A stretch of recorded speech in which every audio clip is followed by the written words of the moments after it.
everybody. So this is my book I wrote, I don't know, about 10 years ago, I think, called The Diary of Jack Flyer. Basically, it's based on a true story. I'm not going to say who it's based on. It's based on a true story about a fella who taught himself how to fly.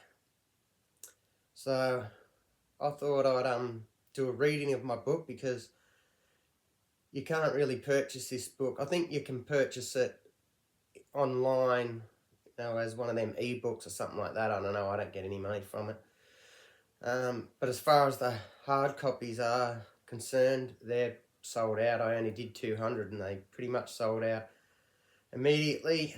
This book has a 5-star rating. That is true. Every single person that's ever read this has given it 5 stars. They've all commented basically that they couldn't put it down. So I thought I'd do you a reading in chapter form. So today I'll go through the book and read the first chapter for you. So I'll give you a bit of a look. There are all the planes not all the planes, but a lot of the early planes I taught myself. Some of the early planes I flew.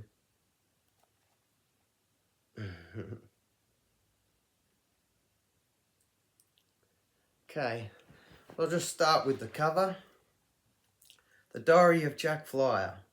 One man's quest to conquer the fragile world of ultralight aviation with nothing more than a how to fly book and a whole lot of luck. Now the blurb on the back. My hands were shaking and my eyes were stinging with the beads of sweat dripping from my forehead as I sat frozen, contemplating my own fate. I questioned my utter madness as I sat in my simple contraption, ready to take flight. Both my ultralight aeroplane and I had never actually taken to the air before, but we were as ready as ever, and now was the time. It was do or die, now or never. Going over everything I've read on how to fly an aeroplane, I opened up the throttle. With the engine screaming, I built up speed for the inevitable takeoff. The wind now howling in my ears, drowning out the high-pitched squeal of my 2-stroke lawnmower engine. I pulled the stick back, releasing the wheels from the ground and, being enthralled by the captivating Jack Flyer as he risked his life and limb to pursue his ultimate goal of becoming an ultralight pilot.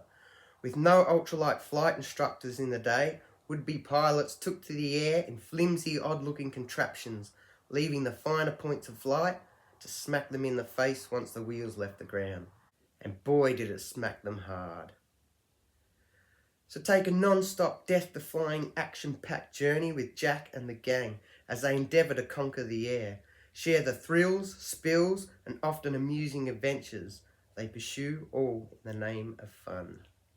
Let the adventure begin. Introduction. In 2002, a young man inherited a small farm on the outskirts of Coldstream, Victoria, Australia. Upon exploring his newly acquired property, he found an old makeshift hangar down the back. The young man slowly opened the doors. He was greeted by the smell of stale dust and musty oil. Inside were the remains of a couple of early 80s ultralight aircraft and a cabinet that sat in the corner. The young man slowly opened the top drawer of the cabinet and discovered a book. The book was marked The Diary of Jack Flyer. He sat down and began reading. Chapter 1, The Learning Curve. February 3rd, 1981. My dream may finally be a reality, as today I purchased my first aeroplane. It's really not much of a plane yet, but I have plans to rebuild her with some improvements. I've purchased several books on aeronautical engineering, and with the help of my friends with experience, I will endeavour to resurrect her into a whole new beast. October 23rd, 1981. Today we finish my home design modified light aircraft. They're calling them ultralights these days. We used the frame of an old ultralight called a weed hopper that I'd purchased from a friend, and we redesigned the tail section, added ailerons to the wings, fitted strut bracing, and also added a pod and windscreen. I added an almost new Robin engine, which came ready to go, prop included. I had it professionally painted gloss black, and it sports the name Black Betty. She is now all but ready for her destiny. With all the calculations done, everyone is happy and content that she should be a delight in the air, but only time will tell. I've immersed myself in this book titled Learning to Fly Ultralights. It has become my Bible. The book is a training manual for ultralight pilots and goes into some detail on how to fly an ultralight aeroplane. I especially like the chapter First Liftoff, where they have pictures of a station wagon towing an ultralight plane with the student strapped in the plane and the instructor hanging out the back of the wagon shouting out instructions.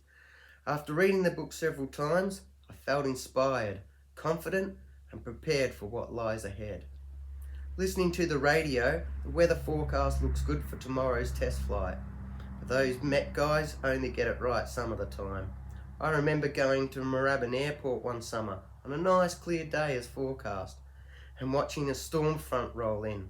I still recall the feeling of excitement watching this poor Cessna take off, and then 2 minutes later emerge from a cloud base with a lightning bolt trailing after it. It left a lasting impression, and I had a yellow lightning bolt painted on each side of Black Betty. I'll be up early tomorrow and can only hope for some sleep. Also hoping to get a couple of hours practice before my spectators arrive at 10 a.m. Can't help but feel excited and anxious about tomorrow's endeavour. Was told today of a powered hang glider crash on a rural station. Apparently, a farmer purchased a glider and after reading the flight manual, took to the air. They suspect he panicked on takeoff, lost control, crashing into the ground, killing him instantly. Poor bugger, rest in peace, mate. October 24th, 1981. Not much sleep last night, so I was up early at 3:30 a.m. I had a quick cuppa and headed out back. Under torchlight, I opened up my hangar doors, with hands shaking from nerves and excitement. The moonlight shone over my gloss black paint job, and I could smell the morning dew mixed with the smell of fresh paint and oily rags, and it was somehow stimulating, calming and relaxing. I pulled my baby out from the hangar and I admired her beauty in the moonlight, stroking her fabric in an affectionate way. By 5:30 a.m. I had all my checks done and I was ready for mine and Black Betty's first flight. I'd never actually been in an aeroplane before, but to me that was a minor detail that I cared not to think about. I nervously climbed into Black Betty and strapped myself firmly in the seat. My excitement and nerves were bursting as I fired up the Robin engine. I sat and admired her hum as she sung a sweet melody, and she was soon ready to carry us into the wide blue yonder. I taxied her out to the paddock where the windsock I had made sat limp in the frosty air.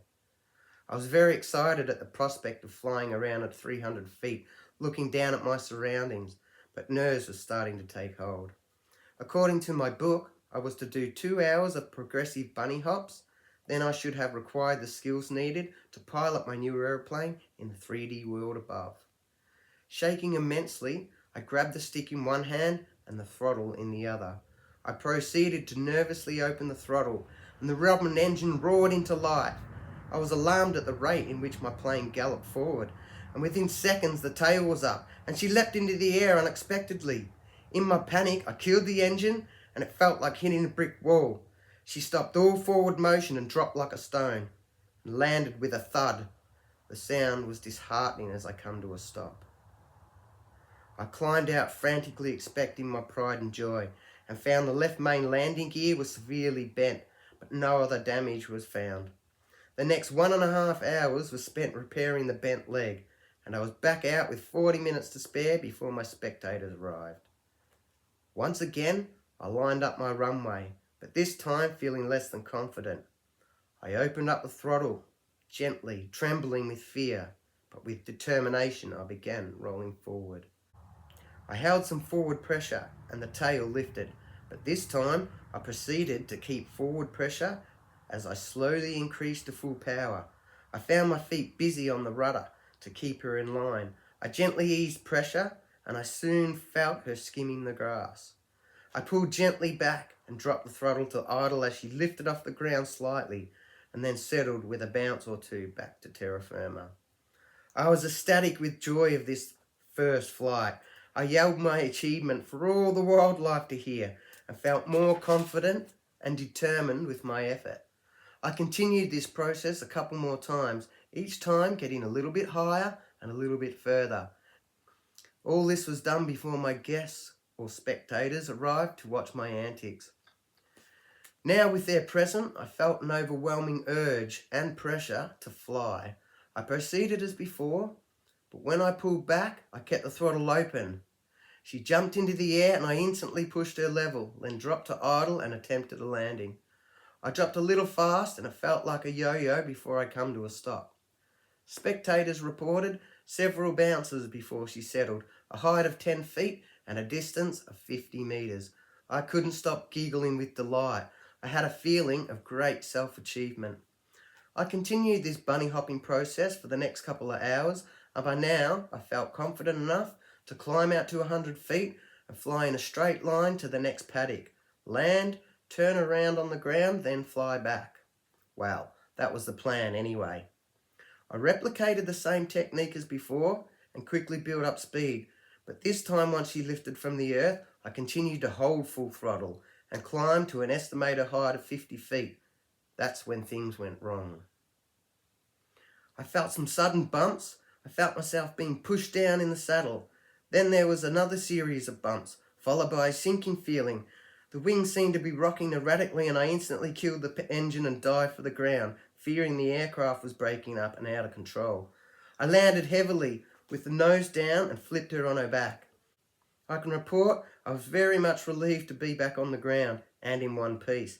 I escaped with some cuts and bruises, mostly to my ego, but my plane is a mess. We spent the rest of the afternoon examining the wreckage and I can't find anything to cause such an upset.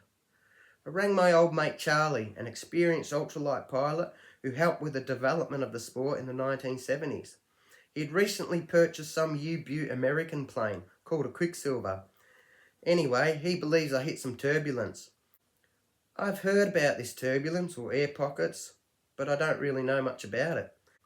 He defined it as a thermal, convectional turbulence, heat radiating off the Earth's surface. And then there is mechanical. I'll look into this week. He also advised me I should take an hour's lesson in Cessna at Moorabbin Airfield as he did back in the day, but not on my wage. Tonight I enjoyed 2 shots of whiskey and a snuggle with Doris. I'll be up early rebuilding Black Betty. That's the end of chapter 1.